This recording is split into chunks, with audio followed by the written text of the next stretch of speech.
Welcome back. I'm sitting down having an interview with Miss Dallas teen Lily Roberts, who I mentioned earlier happens to also be my co-host. So I'm excited, as we said, right, to do the show together. You know, one of the things I wanted to do with this show is to be able to empower women and teen girls, and what better way than to give a teen young lady an opportunity to co-host a show.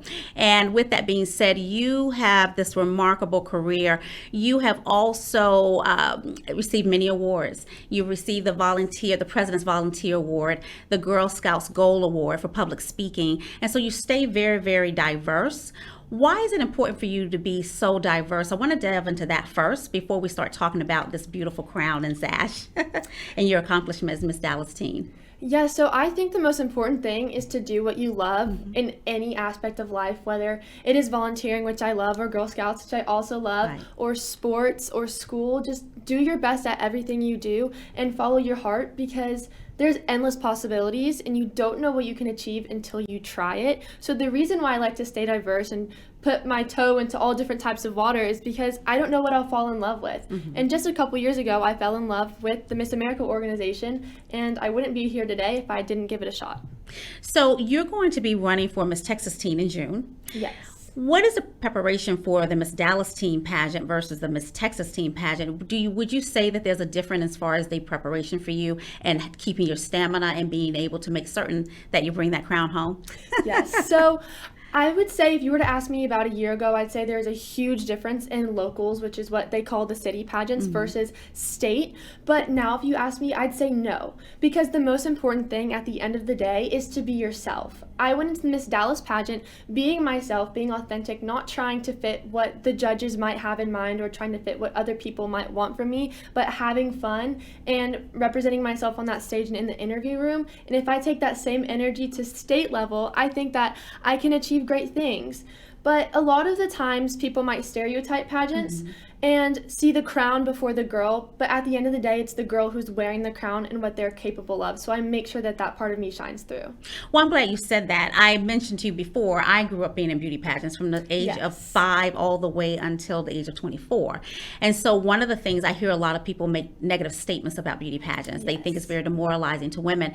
And actually, it's actually opposite of that. I think it builds stamina. It increases your self-esteem. And it also teaches you the interviewing techniques and skills, because you have to go through an interviewing phase. When we talk about your pageants and the Miss Dallas Teen versus the Miss Texas Teen, what would you say in talking about those two pageants would you like to pull from as a life lesson for yourself?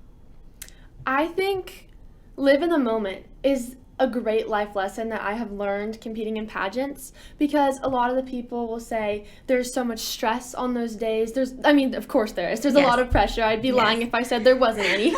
But really just enjoy the moment, make friends. I found so much community in the sisters that I've competed in pageants with, and interview skills is one of the things that I have definitely pulled from the pageant system. If you were to ask me in middle school to stand up in front of my class, I might have been too scared to do it, but because I decided to take a leap of faith, start pageants, learn how to hold myself up, and I'm here today. I'm able to speak to you. I can speak to children. I speak to different groups, my peers, and it's really wonderful what you can do with your voice. Well, talk about speaking. Yes. Your mom is the very prominent news anchor on Fox 5 News here in Dallas, Heather Hayes. Yes. And so we love Heather.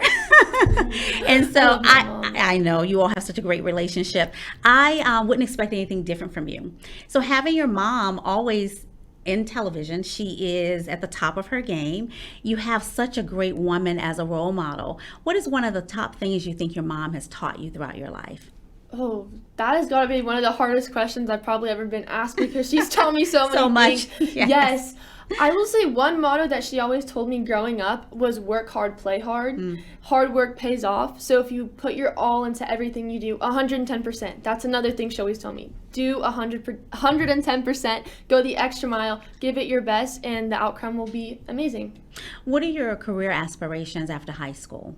So I actually love speaking. I love coming up with ideas. I love movies. So I would love to go to University of California in Los Angeles, UCLA. Where Christian is at. Yes. California is one of my favorite places. So as of right now, that's the plan. But I would love to get a degree in business and screenwriting, script writing, because I think there's something so powerful about the message that can be shared from movies. I grew up watching Barbie movies, and the message that stuck with me till the age of 15 and probably for the rest of my life is you can be anything. And I want to be able to make people remember those messages and feel things with the movies I write. And so when you write movies, from what perspective are you writing them from? Because you do have that entertainment experience being on stage. What perspective are you writing your movies, and what are one of the takeaways that you would want the audience to walk away with? Oh, I think I would love to actually write a movie about my mom's life. I don't think I've told her about this yet, but I've always looked up to her, and she's told me so many stories about the opportunities that being on the news has given her. So I'd love to talk about that from looking up to someone's perspective. And also, I think fantasy is super exciting. That's a great perspective. And also, just the perspective of empowerment, just like this podcast, what it's all about. I think really getting those messages out there that people are capable is one of the most important things. So I'd love to write about that. I think that's really amazing, because have positivity, we can never have too much positivity in the world. We have so much negativity going on. And so when I see a young lady such as yourself that's being an excellent role model for so many other girls, how do you maintain a strong mindset? Because I'm a mindset life coach. I coach women and teen girls. And so I run across a lot of girls who are my clients. Some of them have thought about committing suicide. Some of them have low self-esteem. And they really just don't know which way to turn. You seem to be very grounded. You seem to be a woman, a young lady that really knows what she wants. And if you have a hard time, you seem to know how to stay balanced. What is some of the regimens that you can share with another young girl or women as well? How do you maintain a strong mindset? I think through the community that I have found has been one of the ways that I've maintained a strong mindset. And what I mean by that is my mom, my family supports me. But if my friends from school, my pageant community, and also I just joined a youth group, which I'm super excited about. So there's community all around us, and I think that a step that people should take is to find that community. And so actually this past Wednesday was my first time going to the youth group. It was amazing. I made so many friends. And so I use that as an example. So maybe if you don't have a community right now, look to the church if you believe in God, or look around you at school, join a club of what you're interested in, because you will find people all around you who can constantly bring you up. And on top of that, one thing personally that I do is that I know I'm prepared for things. I know that I'm ready. But if I'm getting in my head about something, I'm making myself nervous, taking a step back, looking at what I've done, knowing that I'm ready, and taking a step forward with that in mind, knowing that I can accomplish what I dream of, and all of you out there can as well. And if you're looking for a community, we have you. We're here to support you. If you're listening right now, you can do it. And just look all around you. Love is everywhere. Love is everywhere. And I just wish more people would spread it, right? Yes. You're going to have your own podcast. Yes. I am so excited. I cannot wait to see it. And it starts April 14th, I believe. Yes, in about 2 weeks. Tell us about it. I'm excited. That is awesome. And tell us about it. And what inspired you to do your podcast?